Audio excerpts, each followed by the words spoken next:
head back to the voicemail of Truth and Reason.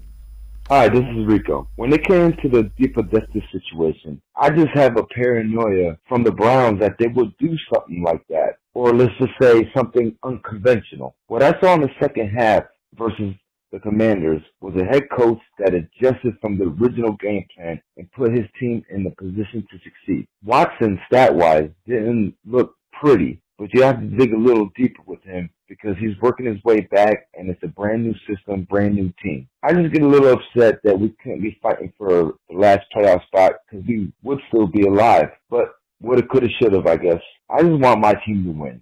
And as a fan, there's nothing I can do about what goes on behind closed doors. All I want from them now is just to be placed first so we can get a sweep of them and finish third in the division. Thanks.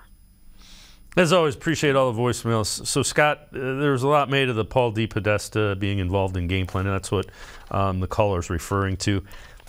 Might be a little overblown. I think analytics in a lot of organization plays a role in game planning.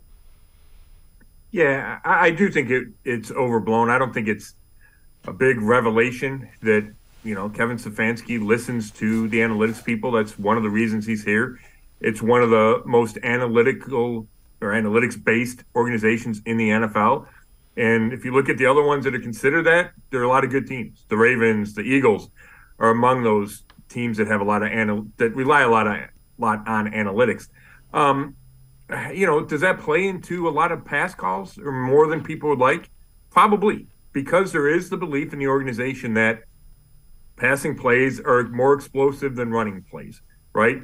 In that, if you have a 1-yard run, it's harder to make up for that than it is an incompletion or whatever, right? If you throw it enough, you have more success.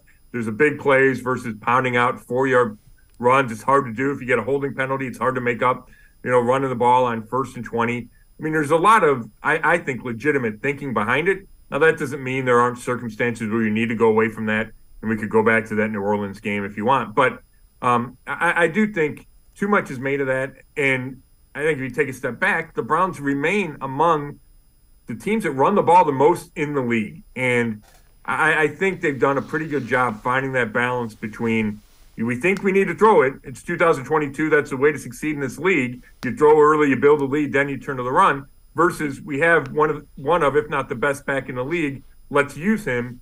I really do think they found a pretty decent balance of that. Yeah, again, I don't think it's the offense that has cost them being in the playoff hunt. It's clearly the defense.